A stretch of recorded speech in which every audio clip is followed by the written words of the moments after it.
Sabri Zamil Al-Mindhiri, elimu kwa dalili.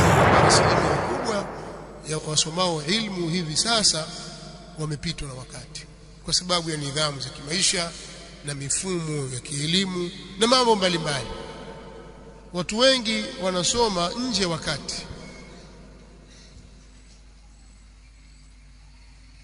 Mtu ana miaka 15 au miaka 20 ndio anaanza kusoma kaida, al-qaida an-nuraniyya au qaida nyingine, al-qaida al-baghdadiyya au al-qaida al-madaniyya, yoyote itakayokuwa, lakini ndio anaanza kusoma sasa alif ba.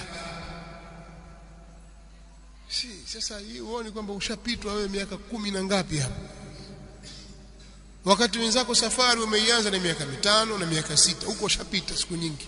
Wewe una miaka 20 alafu ujiona kama vile umewahi, wapata wasaa wa kukaa na kutafakari mambo mengine ya kipuzi, kupoteza muda, story nyingi na mengineyo yasiyokuwa na faida.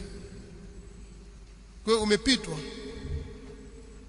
Kwa hiyo kama ikiwa umepitwa, ushajua kwamba mimi nimechelewa, ndio kwanza mimi nasoma tilawa ya Qur'ani yanshinda, bado sijaipatia, hujaanza fununi za ilmu na ushafika miaka 20, miaka 17, 18, umechelewa, sijione kwamba umewahi. Sasa mbona mwendo wako kama mwendo wa mtu aliyewahi, kama vile tayari ushafika? Utasoma lini elimu? Elimu ni safari ndefu, si safari fupi. Yataka watu wa kweli walioiamulia, ambao wameamua wao wawe ni vyombo vya Allah subhanahu wa ta'ala vya kuibeba ilmu katika hii ardhi, kwa sababu ilmu inabebwa kwenye nyoyo. Si elimu kutoka kwa Mtume sallallahu alaihi wasallam, al-ulama warathatul anbiya, wa innal anbiya lam yuwarithu dinara wala dirhama, inma warathu madha? Warathu al-ilma. Maulama wao ndio warithi wa mitume. Mitume hawakuwarithisha watu, hawakubakisha huku nyuma warithiwe na watu dinari wala dirham, makoti, vilemba na makanzu, na hawakuacha vitu hivi, nyumba, ardhi. Mitume hawakuacha hivyo, wao wamerithisha ilmu, na ilmu ipo katika ardhi, lakini inatembea kwenye vifua vya watu. Fi suduri alladhina utul ilma, iko ndani ya vifua vya watu waliopewa ilmu. Unaonaje fakhari iliyoje kuwa wewe ni mmoja katika vyombo vya Allah katika wakati fulani, kuwa na wewe ulihifadhi ilmu ukairithisha kwa watu wengine, ilmu iliyorithiwa kutoka kwa mitume. Ni fakhari kubwa kabisa mbele ya Allah subhanahu wa ta'ala, ni jambo kubwa kabisa, jambo la kuonewa wivu kabisa, na mtu kuliazimia kikweli kabisa kwamba na mimi niwe na mchango katika moyo wangu uwe ni sehemu ya kuibeba ilmu, nirithi hiyo elimu ya Mtume sallallahu alaihi wasallam, alafu niwape wengine, kwa sababu khairukum man ta'allama alqur'ana wa 'allama, aliyembora wenu ni yule aliyejifunza Qur'ani na akaifundisha. Kwa hiyo wewe utakiwa uipangie mikakati hii ilmu, ukaifaragha, utafakari, nitajuaje mimi, mbona masala haya yanishinda, mbona hapa bado mimi, mbona mimi nimechelewa, ngoja nifanye bidii. Watu wa bidii, fanya bidii kubwa katika kusoma, ukautumia wakati wako vizuri kwa ajili ya kujifunza ilmu. Kwa faragha ya moyo si kitu cha kuchezea. Moyo ni kitu kikubwa sana.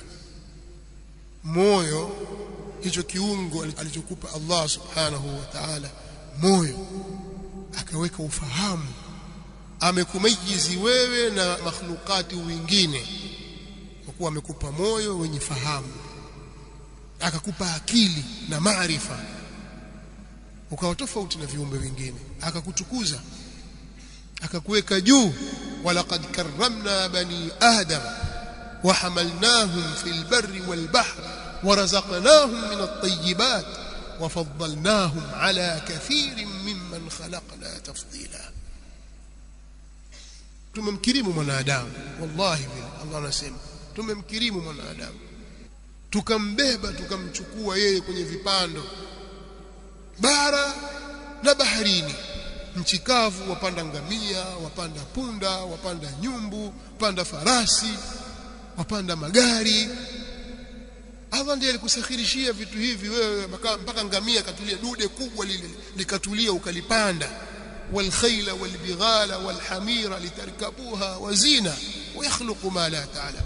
Allah amewaumbia nyinyi alkhayla walbighala walhamira, farasi na nyumbu na punda, litarkabuha wazina, ili mvipande vitu hivyo na ni mapambo vile vile. Wayakhluqu ma la ta'lam, Allah anaumba vile msivyojua. Akakutukuza wewe fil barri wal bahri, uko baharini, akakuweka katika majahazi, kwenye meli, kwenye maboti, ukawa utembea juu ya bahari. Wewe ni mtu mkarimu mtukufu, lakini kwa sababu umepewa moyo ulio ambapo ndio mahali pa kuweka ilmu. Kila kitu kina mahali pake. Kama nguo utaziweka kabatini, majembe sio na vitu gani sio na nini ukaviweka store, ndio mahali pake. Pesa zako ukazihifadhi mahali kwenye kibubu au ukazipeleka benki, sio ukazipeleka wapi, ndipo mahali zinapohifadhiwa pesa. Moyo kazi yake kuhifadhi ilmu. Moyo wako umekaa mtupu, hauna kitu chochote. Ndio maana katika hadithi dhaifu kwamba innal ladhi laysa fi jawfihi shay'un min alquran kalbayti alkharib, mtu ambaye katika moyo wake hakuna kitu chochote katika Qur'ani ni sawa na jumba bovu litaua sasa hivi, bali litawaangukia watu. Ndio moyo wako, yani ni kama jumba bovu.